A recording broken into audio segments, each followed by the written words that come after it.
Men Xudoyberdiyev Shamshodbek, Jizzax viloyati Sharif Rashidov tumani Barkamol avlod bolalar maktabida ta'lim olaman.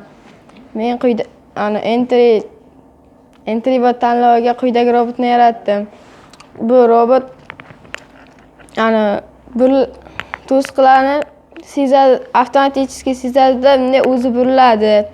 Hozir buni ko'rsataman. Mana bu yerga qo'yamiz. Xo'sh. Bosamiz. Xo'sh. Mana.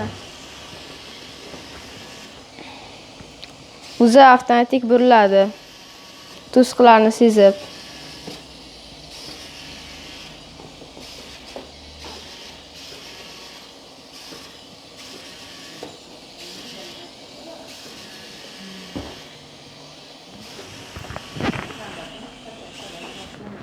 E'tiboringiz uchun rahmat.